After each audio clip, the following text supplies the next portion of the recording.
నమస్కారం, సుమన్ టీవీకి స్వాగతం. ప్రస్తుతం మనతో పాటు ఉన్నారు ప్రముఖ జ్యోతిష శాస్త్ర పండితులు, శ్రీచక్రపీఠ వ్యవస్థాపకులు శ్రీ ప్రదీప్ జోషి గారు. గురుగారు నమస్కారం.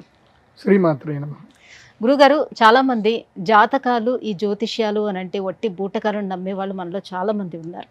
సో అలాంటి వారి కోసం ఇవాళ వాళ్ళకి రుజువు చేసేటువంటి ఆధారాలతో సైతం ఒక టాపిక్ని మాట్లాడాలనుకుంటున్నాను.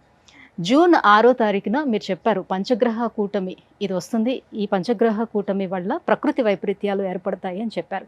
అదేవిధంగా కేదార్నాథ్ వంటి క్షేత్రాల్లో కూడా ఇంతకుముందే ఎలా అయితే 2013లో జరిగిందో అదే మాదిరిగా ఫ్లడ్స్ కూడా వస్తాయని చెప్పారు. సో అలానే ఈసారి జరిగింది, అదే రకంగా జరిగింది. సో దానికి సంబంధించినటువంటి క్లిప్పింగ్స్ ఒకసారి మనం చూసిన తర్వాత టాపిక్లోకి వెళ్దాం. 16 జూన్ 2013వ తారీఖు ఈ కాంబినేషన్ మిథున రాశిలో సంభవించింది. అప్పుడు భయంకరమైనటువంటి విపత్తులు అనేటివి జరిగాయి. 2013లో మనకి కేదార్నాథ్ ఫ్లడ్స్ కనుక చూసుకొని ఉంటే కనుక 2013లో కేదార్నాథ్లో భయంకరమైన ఫ్లడ్స్ వచ్చాయి. ఆ తర్వాత ఈ కాంబినేషన్ మళ్ళీ ఇప్పుడు ఈ జూన్ 6వ తారీఖు వస్తుంది.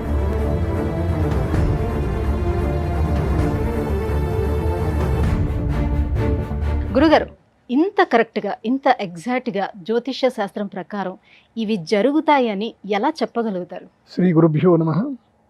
శ్రీమాత్రే నమః. శాస్త్రం ఏం చెప్తుందంటే యదిహాస్తి తదన్యత్ర ఎన్నేహాస్తి న తత్క్వచిత్ అని చెప్తుంది. అంటే ఇక్కడ లేనిది ప్రపంచంలో ఎక్కడ లేదు, ప్రపంచంలో ఏదైనా ఉంది అంటే అదంతా కూడా ఇక్కడే ఉంది అని చెప్తుంది. అంటే శాస్త్రంలోనే అన్నీ ఉంటాయి.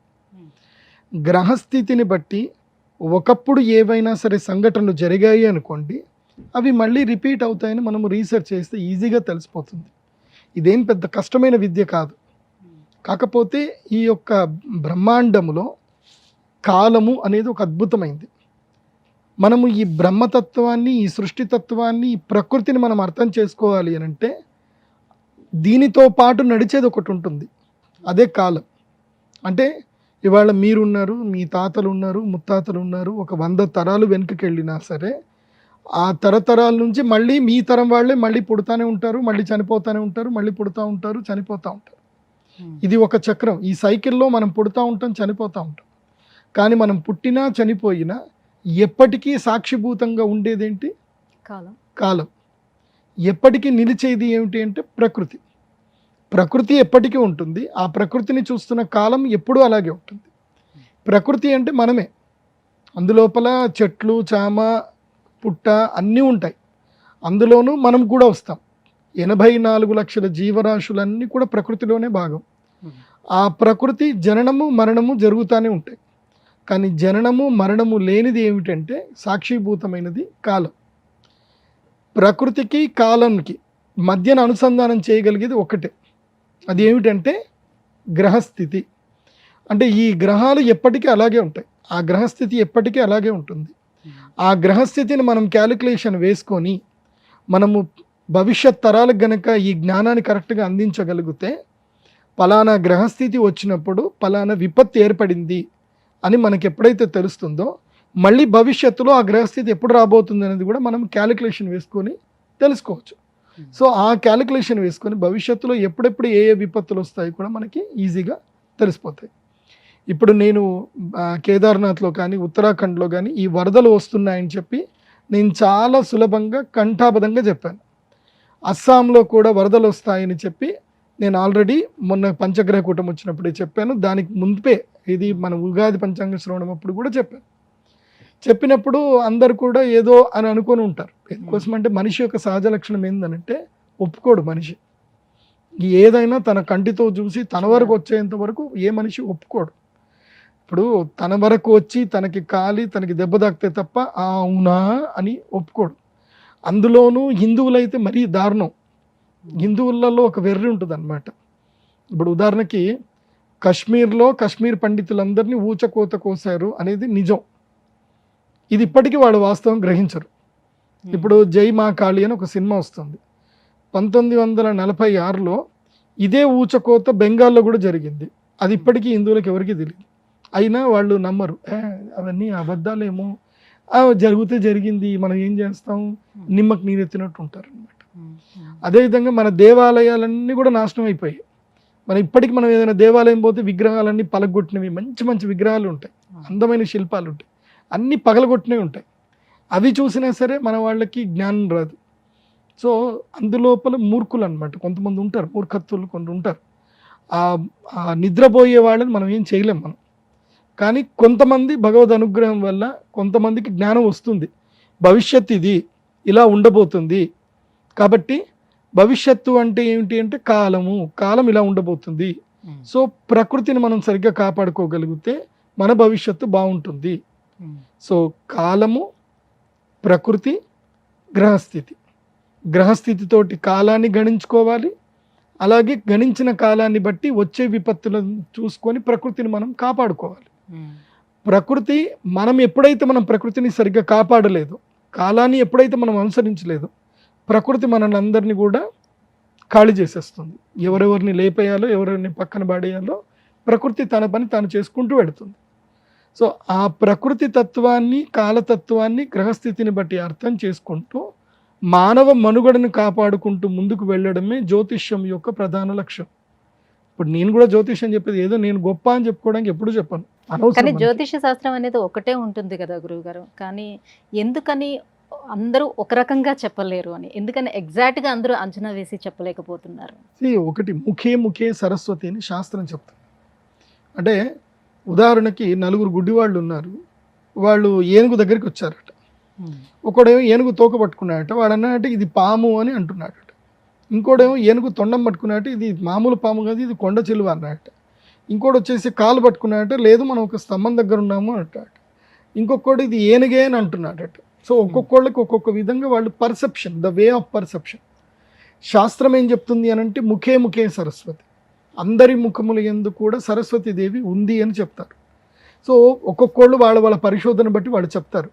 కానీ నేను ప్రేక్షకులకి చెప్పేది ఏంటంటే 100కి మన కాలంలో మనం చూస్తున్న దగ్గర 100లో కేవలము ఒక 20 మంది 10 మంది మాత్రమే జ్ఞానవంతులు ఉంటారు. మిగతా 80 మంది విదూషకులే ఉంటారు. మీరు ఎక్కడికైనా వెళ్ళండి, ఏ ప్రదేశంకైనా వెళ్ళండి, ఏదైనా ఒక స్కూల్కి వెళ్ళండి, ఆ స్కూల్లో కూడా మాస్టర్లు ఉంటారు. కానీ ది బెస్ట్ మాస్టర్ ఎవరు అంటే ఒక్కళ్ళని అందరు చెప్తారు, ఒక్కళ్ళు ఇద్దరు పేర్లు చెప్తారు. మిగతా వాళ్ళందరూ వరస్ట్ అని అంటే కాదు, కానీ వాళ్ళు ది బెస్ట్ అని నిరూపించుకోలేకపోతున్నారు, అంతకుమించి ఏం లేదు. కాకపోతే శాస్త్ర ప్రవక్తల్లో చాలామంది రీసెర్చ్ ఎక్కువగా చేయాల్సింది ఉంటుంది.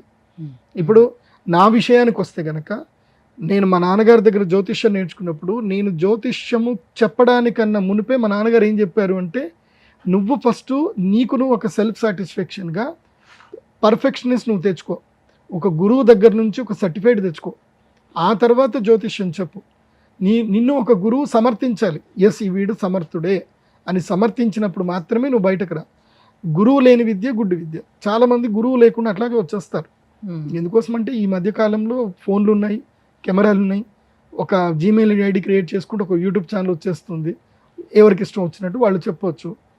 జనాలకి ఏం తెలుసు, ఈయన కూడా గొప్ప పండితుడే అనుకుని అందరూ చూస్తారు. బట్ ఏంటంటే నేను ప్రేక్షకులకు చెప్పేది ఏంటంటే, సీ ద క్వాలిఫికేషన్. ఆయనని ఏ గురువు సమర్థించాడు. ఒకప్పుడు గురుకులాలు ఉండేటివి, ఇప్పుడు యూనివర్సిటీస్ వచ్చాయి.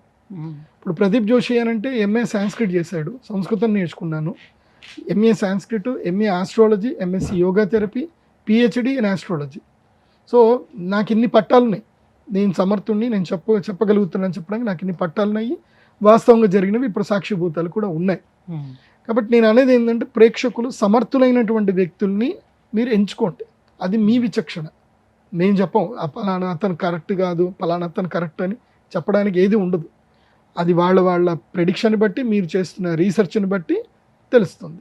అందుకే కాలము సరిగ్గా అర్థం చేసుకోగలగాలి. జ్యోతిష్ శాస్త్ర పండితుడికి జ్ఞానం ఉండాలి, ఏది ఆయుర్వేద జ్ఞానం ఉండాలి, కాలగణనం తెలిసి ఉండాలి, అండ్ కరెంట్ ఇష్యూస్ ఎలా ఉన్నాయి, కరెంట్ అఫైర్స్ ఎలా ఉన్నాయి తెలియాలి. సో ప్రతిదాన్ని మళ్ళీ రీసెర్చ్ చేసే జ్ఞానం కూడా ఉండాలి. అలా ఉంటేనే జ్యోతిష్యం. గురుగారు, ఇప్పటి వరకు అంటే జరగబోయేది ఇంతకు ముందు చెప్పారు, అది జరిగింది, కల్లారా చూసాము. అయితే అది నార్త్లో ఉండే ఏ రకంగా జరుగుతుంది అనే విషయాన్ని చెప్పారు, నార్త్ సైడ్ ఎలా ఉంటుందని. నార్త్కి సౌత్కి కొంచెం డిఫరెన్స్ కూడా ఉంటుంది. సో కల్చర్ డిఫరెన్స్లు ఉంటాయి, అలాగే క్లైమేట్ డిఫరెన్స్ కూడా ఉంటుంది కదా. సో ఇప్పుడు దక్షిణాది రాష్ట్రాలలోని ఎక్కడైనా ఏమైనా ఇష్యూస్ జరిగే అవకాశాలు ఉన్నాయా? ఎటువంటి సంఘటనలు చోటు చేసుకునే అవకాశం ఉంది? భవిష్యత్తులో తెలుగు రాష్ట్రాల్లో గనక చూస్తే ముఖ్యంగా ఆ, విజయనగరము, శ్రీకాకుళము, విశాఖపట్నం ఈ ఏరియాలో కనుక చూస్తే ఈ ఆగస్టు 15-18 తారీఖు తర్వాత ఆగస్టు నుంచి ఇక్కడ వర్షాలు విపరీతమయ్యే అవకాశం ఉంటుంది. ఇప్పుడే నేను రైతులందరికీ కూడా చెప్పేది ఒకటే, ఇప్పుడే జాగ్రత్త పడండి. ముఖ్యంగా ఈ తూర్పుగోదావరి జిల్లాలో కానీ తెలుగు రాష్ట్రాల్లో వరదలు విపరీతంగా అయ్యే అవకాశాలు ఉంటాయి. ఈసారి వర్షాలు ఎక్కువగా పడతాయి. అంటే నేను ఉగాది పంచాంగ శ్రవణప్పుడు వర్షాలు తక్కువ పడతాయని చెప్పాను. నా మాట నేనే చెప్తున్నాను. తక్కువ పడుతుందని చెప్పి ఇప్పుడు ఎక్కువ పడుతుందని చెప్పడం కాదు. మీరు వర్షపు నీటిని సద్వినియోగం చేసుకోలేరు. పడే నీళ్లు తక్కువనే వాస్తవం చెప్పాలంటే. కానీ మనం వర్షపు నీటిని సరిగ్గా సద్వినియోగం చేసుకోకపోవడం వల్ల అవి వరదల కింద మారుతున్నాయి. సో పడవలసిన వర్షాలు ఒకే చోట ఎక్కువగా పడతాయి. సమర్థవంతంగా ఎక్కడ వాడుకలు కావాలో అక్కడ వర్షాలు పడవు. కాబట్టి వాగులు వంకల ప్రదేశంలో వర్షాలు ఎక్కువగా పడతాయి. వీటి వల్ల భవిష్యత్తు కాలంలో వరదలు ఎక్కువగా వచ్చే అవకాశం ఉంది.